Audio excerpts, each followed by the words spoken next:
पर कुछ वर्षों से जगन्नाथपुरी में महाप्रभु जगन्नाथ जी के पास रहते हैं। बहुत अच्छे विद्वान। इन्हें अगर आप हरा दो और इनसे विजय पत्र यदि आप लिखवा लो तो हम आपको भारत का सबसे बड़ा विजेता विद्वान घोषित कर देंगे। ध्यान से सुनिएगा। लेकिन भक्त का बंधुओं एक स्वरूप होता है कि वो विवाद से बचेगा। अगर कहीं विवाद हो रहा है और ठाकुर जी का भक्त यदि वहां पहुंच जाए ना, तो वो तुरंत क्षमा मांग लेगा, तुरंत कान पकड़ लेगा, तुरंत हाथ जोड़ लेगा।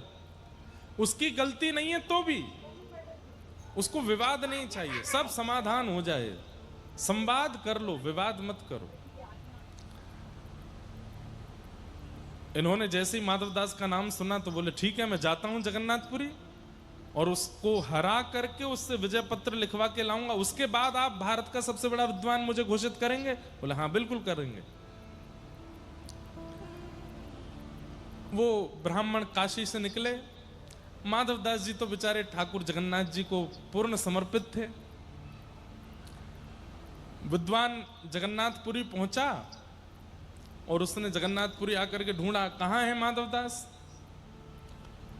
लोगों ने बता दिया और ये माधवदास जी की कुटिया में पहुंचे और कुटिया के भीतर जाकर के माधवदास जी को बताया, मैं काशी से आया हूं, बहुत बड़ा विद्वान हूं, ये देखो मैंने इतने सारे लोगों को हराया है, मैंने सुना है तुम बहुत बड़े विद्वान हो, आओ शास्त्रार्थ करो मेरे साथ।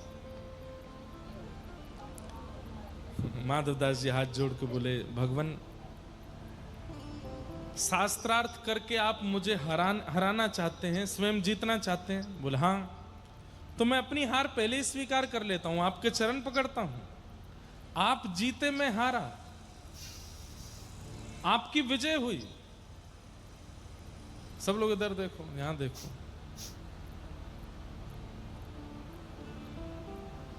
आपकी विजय हुई, मैं हार गया। माधवदास जी ने तुरंत कहा, मुझे बताइए क्या करना है।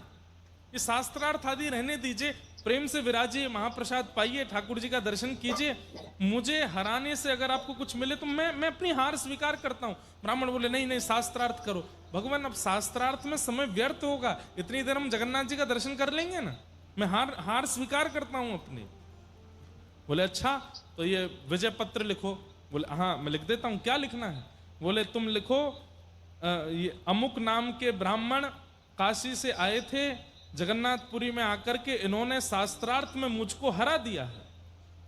और माधवदास जी लिख रहे हैं, आज के बाद ये जब भी जगन्नाथपुरी आएंगे, इनकी पूरी रहने खाने पीने की सेवा मैं करूंगा, और ये मेरे आज से गुरु हैं, मैं इनका शिष्य हूं। काशी के समस्त विद्वानों से मेरी प्रार्थना है, कृपा करके इनको भारत का सबसे बड़ा विद्वान घोषित कर दिया जाए, माधवदास। माधवदास जी ने पूरा लिख दिया। लिख करके कहा, भगवान हो गया। हाँ दो, पढ़ के देखा, वाह बहुत बढ़िया, लाओ महाप्रसाद पवाओ। महाप्रसाद पवाया, जगन्नाथ जी का दर्शन कराया। माधवदास जी ने प्रणाम किया, भगवान बड़ी कृपा, आते रहिएगा आप।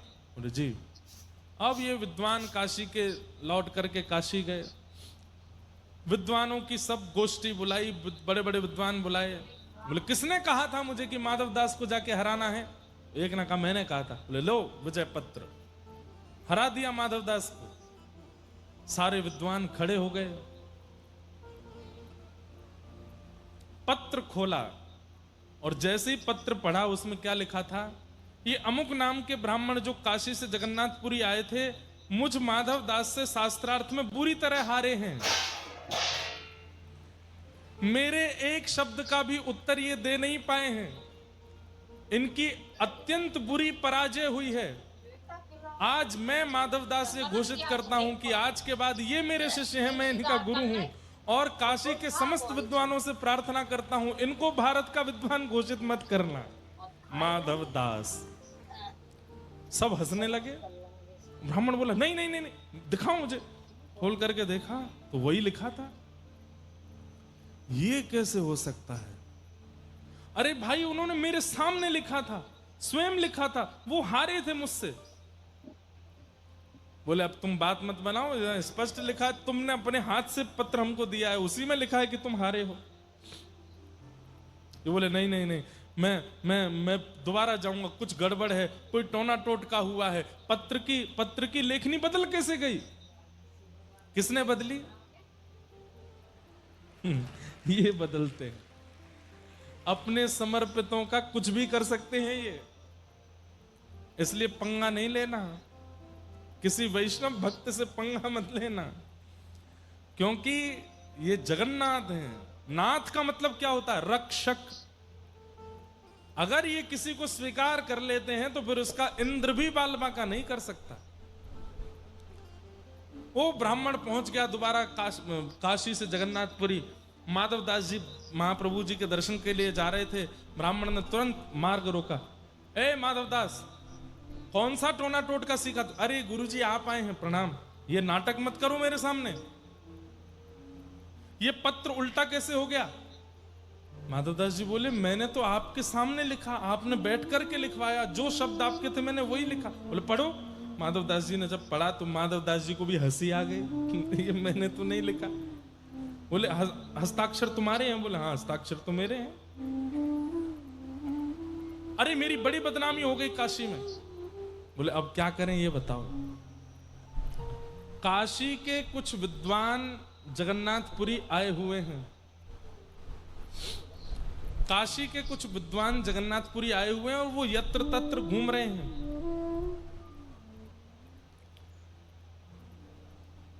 और अब की बार मैं अपनी विजेता ऐसे घोषित करूंगा कि हम दोनों के बीच में शास्त्रार्थ होगा, और जो हारेगा उसको मुंह पर कालीत पोत करके गधे पर बैठ करके घूम घूम के ढिंडोरा पीट करके बताना पड़ेगा कि मैं उनसे हारा हूं, ताकि उन काशी के विद्वानों को पता चले कि तुम मुझसे हार गए।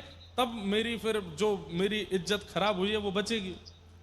माधवदास जी बोले शास्त्रार्थ की आवश्यकता नहीं है, आप गधा ले आओ और कालीत भी ले आओ।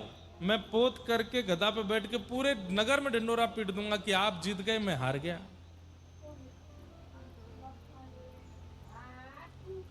मेरा अभी दर्शन का समय हो रहा है, तो गधे और कालीत की व्यवस्था आप कर लीजिए। मैं दर्शन करके आता हूं, आप सिंह द्वार पे मुझे मिल जाना, पूरे मुंह पे कालीत पोत के गधे पे बैठा देना, मैं घूम घूम के सबको बता दूंगा। तो काशी के ब्राह्मण बोले हाँ ये अच्छा है, तुम दर्शन करके आओ, मैं गधा लेके आता हूं।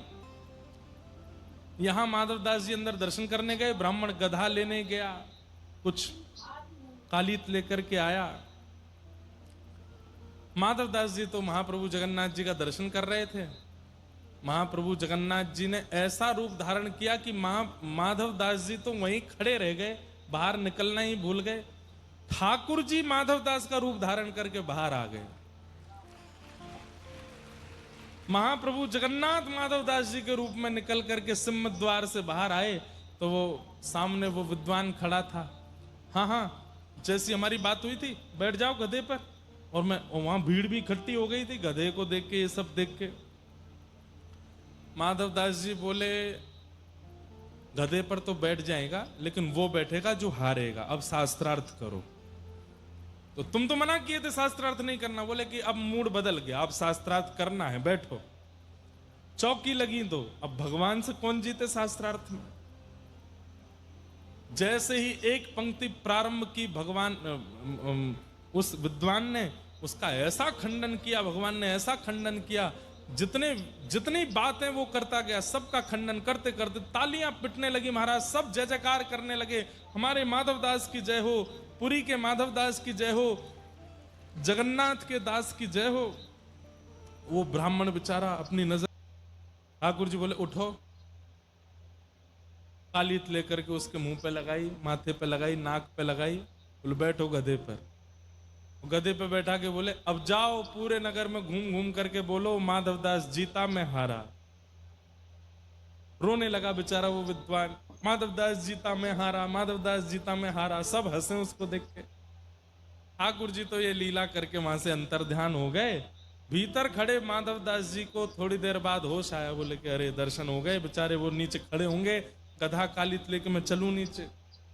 नीचे उतर करके आए तो क्या देखा, वो विद्वान खुद ही गधा पे बैठ के घूम रहा है, सबसे कह रहा है माधवदास जीते मैं हारा, माधवदास जीते मैं हारा। माधवदास जी दौड़ करके गए, जा करके उस विद्वान का हाथ, अरे आप क्या कर रहे हैं, नीचे उतरिए, ये क्या कर रहे हैं आप, अरे ये शोभा नहीं देता। प्रणाम करने लगे, बार बार दंडवत करने लगे। आप ऐसा क्यों करने लगे, मैं थोड़ा विलंब हो गया, मानता हूं, प्रतीक्षा कर लेते।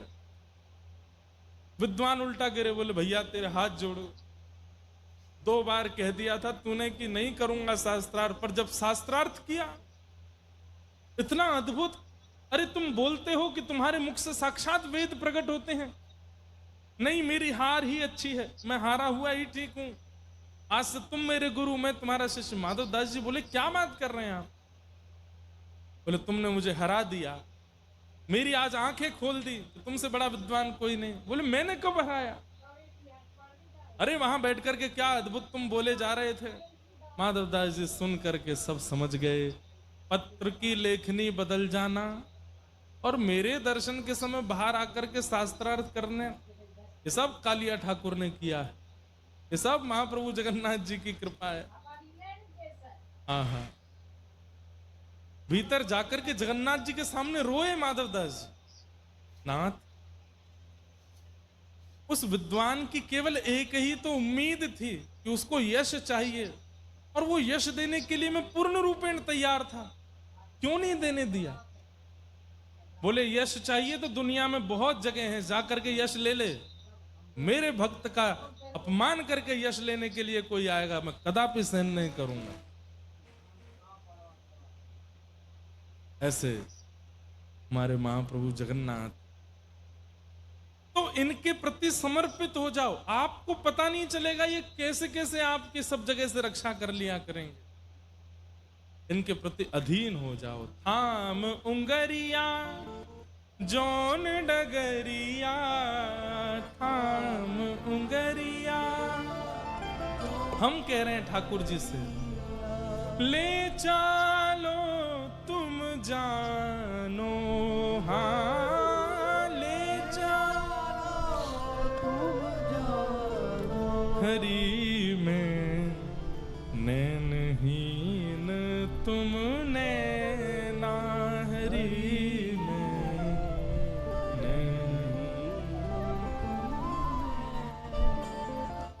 श्री जगन्नाथ महाप्रभु की। ऐसे हमारे प्यारे ठाकुर जी हैं, बड़ी कृपा करते हैं।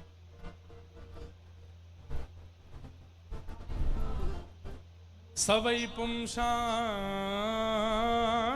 परो धर्मो यतो भक्ते अदोक्षजे, अहैतुक्य प्रतिहता ययात्मा संप्रसीदति।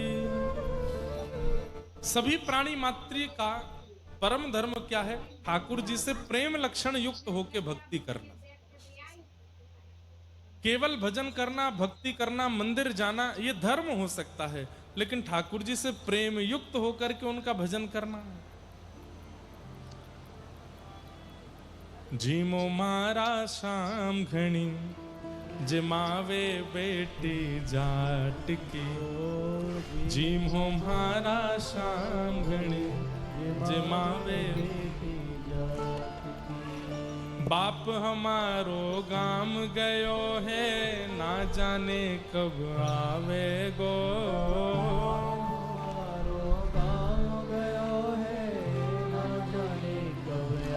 कर्माबाई कह रही हैं जगन्नाथ जी से, वाके भरोसे बैठो रहो तो भूखो ही रह जावे गो, वाके भरोसे।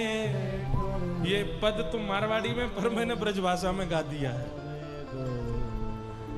आज जमाऊं थाने खींचड़ी, फिर कल आगे क्या है? आगे राबड़ी घाट की है, क्या है? छाछ की। रबड़ी छाछ से बनती है? राबड़ी, अच्छा मतलब वो, अच्छा मुझे लगा रबड़ी। जीमो मारा शाम घणी जिमावे बेटी जाट की, थाली भर के लाए खींचड़ो, ऊपर की बात की, जीमो मारा श्याम घणी, जिमावे बेटी। यही है जगन्नाथ। अब एक तो होता है कि हम भोग लगाते हैं ठाकुर जी का, वो धर्म है, लेकिन कर्माबाई ठाकुर जी से कह रही है कि हमारे पिताजी के हाथ से तो आप प्रेम से पाते हो, और पिताजी हमारे भरोसे आपको छोड़ के गए हैं, तो आप 3 दिन हो गए भोग नहीं लगा रहे हो। अरे ये मोटे मोटे गाल आपके सब पिचक जाएंगे, पतले दुबले हो जाओगे, फिर पिताजी आकर के आपको कहीं छोड़े आएंगे, दूसरे गोपाल जी ले आएंगे, प्रेम से पालियो। अरे इतने बड़े बड़े राक्षसों को मारते हो, बल चाहिए उसके लिए खिचड़ी तो खानी पड़ेगी ना। अच्छा, या मैंने घी डाल दूं, या मैं नेक और कछु काजू बादाम पिस्ता डाल दूं, नेक और पौष्टिक कर दूं, तब तो पाओगे। इतने प्रेम से पुकार रही है ठाकुर जी को। ठाकुर जी दौड़े चले आए। ये क्या है? ये परम धर्म है। आप केवल अपने नियम का ध्यान रखते हैं, इतने बजे उठा देना है, ये पोशाक पहना देनी है, इतनी आरती कर देनी है, थाली धर देनी है, बढ़िया पर्दा कर देना है, स्तुतियों का पाठ करना है, पर्दा खोल के भोग उठाना है, ऑफिस जाना है, दफ्तर जाना है, और रात में आके ठाकुर जी को सुला देना। ये धर्म तो है, ये भक्ति तो है, लेकिन प्रेम शून्य के कारण परम धर्म नहीं है। ठाकुर जी को बहुत प्रिय नहीं लगता होगा। आप धर्मयुक्त हो जाओगे, आप इसके द्वारा पुण्य की प्राप्ति कर लोगे, लेकिन परमात्मा नहीं मिलेंगे इस ऐसी वाली भक्ति से। उसके लिए तो प्रेम करना पड़ेगा, प्रेम युक्त भक्ति करनी पड़ेगी। अच्छा, एक बात मैं कहूं, उड़ीसा में जब जब मैं कथा करने आता हूं, अधिकतर मेरे पास एक ही प्रश्न आता है,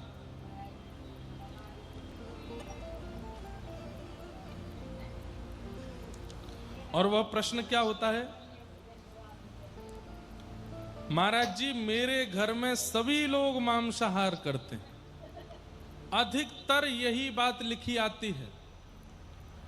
आज भी 3 पत्र हैं, तीनों में यह बात लिखी है कि मेरे घर में सभी लोग मांसाहार करते हैं, लेकिन मैं शाकाहारी हूं। मुझे अपनी ठाकुर जी की अन्न प्रसाद की व्यवस्था करना बहुत कठिन हो जाता है।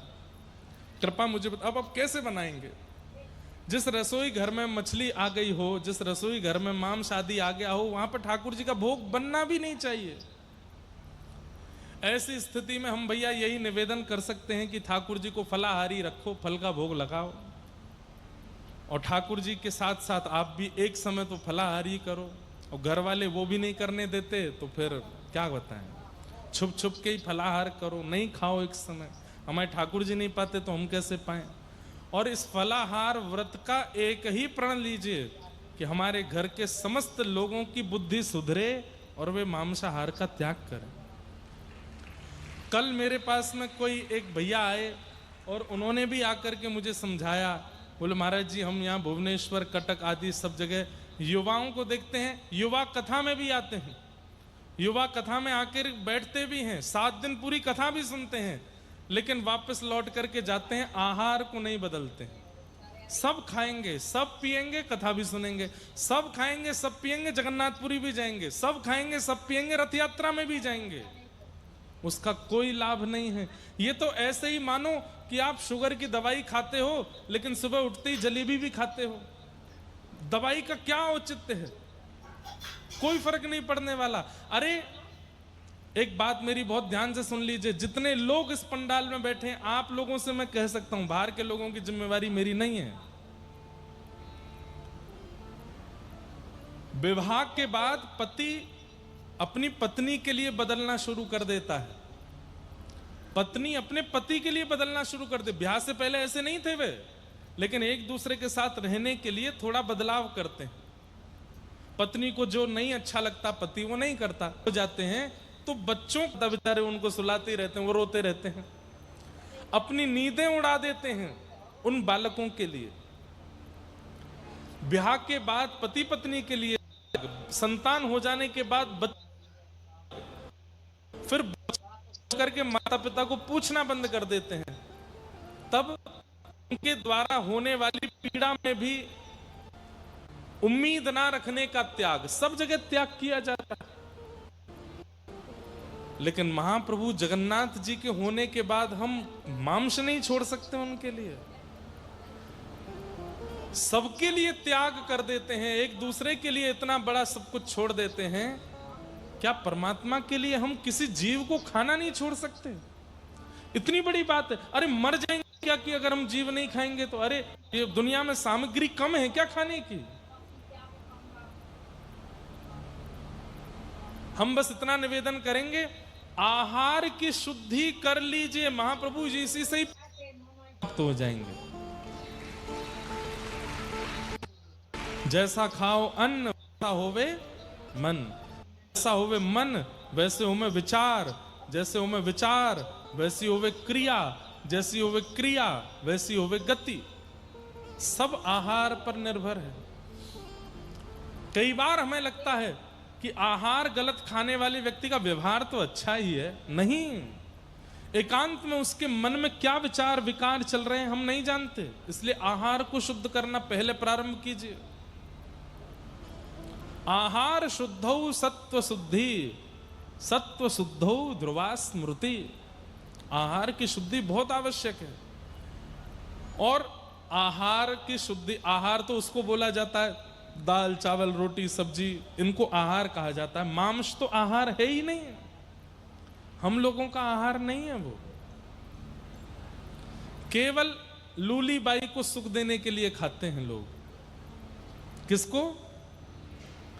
जोर से बोलो, किसको? लूली बाई। जानते हैं कौन है?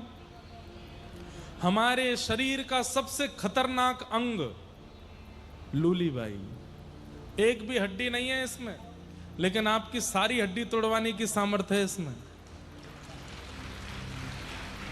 एक भी हड्डी नहीं है इसमें, लेकिन आपके समग्र हड्डियों को,